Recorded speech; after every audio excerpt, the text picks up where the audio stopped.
اور جو کافر تھے انہوں نے اپنے پیغمبروں سے کہا کہ یا تو ہم تم کو اپنے ملک سے باہر نکال دیں گے یا تم ہمارے مذہب میں واپس آ جاؤ. پس ان کے پروردگار نے ان کی طرف وحی بھیجی کہ ہم ظالموں کو ہلاک کر دیں گے اور ان کے بعد تم کو اس زمین میں آباد کر دیں گے. یہ اس شخص کے لیے ہے جو قیامت کے روز میرے سامنے کھڑے ہونے سے ڈرے اور میرے عذاب سے خوف کرے. اور پیغمبروں نے اللہ سے فتح چاہی اور ہر سرکش ضدی نامراد رہ گیا. اس کے پیچھے دوزخ ہے اور اسے پیپ والا پانی پلایا جائے گا. وہ اس کو گھونٹ گھونٹ کر کے پیے گا اور گلے سے نہیں اتار سکے گا. اور ہر طرف سے اسے موت آ رہی ہوگی مگر وہ مرنے میں نہیں آئے گا. اور اس کے بعد سخت عذاب ہوگا. جن لوگوں نے اپنے پروردگار سے کفر کیا ان کے اعمال کی مثال راکھ کی سی ہے کہ آندھی کے دن اس پر زور کی ہوا چلے جو اسے اڑا لے جائے. اسی طرح جو کام وہ کرتے رہے ان پر ان کو کچھ قابو نہ ہوگا. یہی تو پرلے سرے کی گمراہی ہے. کیا تم نے نہیں دیکھا کہ اللہ نے آسمانوں اور زمین کو تدبیر سے پیدا کیا ہے؟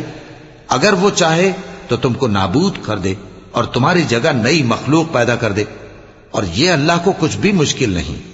اور قیامت کے دن سب لوگ اللہ کے سامنے کھڑے ہوں گے تو غریب پیروکار بڑے بن بیٹھنے والوں سے کہیں گے کہ ہم تو تمہارے پیرو تھے، کیا تم اللہ کا کچھ عذاب ہم پر سے دفع کر سکتے ہو؟ وہ کہیں گے کہ اگر اللہ ہم کو ہدایت کرتا تو ہم تم کو ہدایت کرتے. اب ہم گھبراہٹ ظاہر کریں یا صبر کریں ہمارے حق میں برابر ہے. کوئی جگہ رہائی کی ہمارے لیے نہیں ہے. اور جب حساب کتاب کا کام فیصل ہو چکے گا تو شیطان کہے گا جو وعدہ اللہ نے تم سے کیا تھا وہ تو سچا تھا اور جو وعدہ میں نے تم سے کیا تھا وہ جھوٹا تھا، اور میرا تم پر کسی طرح کا زور نہیں تھا. ہاں میں نے تم کو گمراہی اور باطل کی طرف بلایا تو تم نے جلدی سے اور بے دلیل میرا کہنا مان لیا. تو آج مجھے ملامت نہ کرو، اپنے آپ ہی کو ملامت کرو. نہ میں تمہاری فریاد رسی کر سکتا ہوں اور نہ تم میری فریاد رسی کر سکتے ہو. میں اس بات سے انکار کرتا ہوں کہ تم پہلے مجھے شریک بناتے تھے. بے شک جو ظالم ہیں ان کے لیے درد دینے والا عذاب ہے. اور جو ایمان لائے اور عمل نیک کرتے رہے وہ بہشتوں میں داخل کیے جائیں گے جن کے نیچے نہریں بہ رہی ہیں. اپنے پروردگار کے حکم سے وہ ہمیشہ ان میں رہیں گے.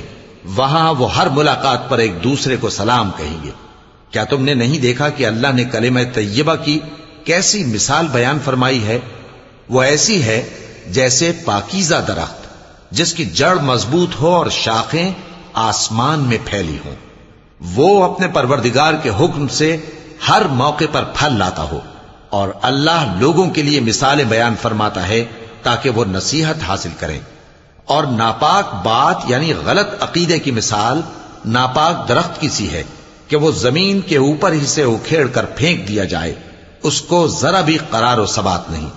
اللہ مومنوں کے دلوں کو صحیح اور پکی بات سے دنیا کی زندگی میں بھی مضبوط رکھتا ہے اور آخرت میں بھی رکھے گا. اور اللہ بے انصافوں کو گمراہ کر دیتا ہے اور اللہ جو چاہتا ہے کرتا ہے.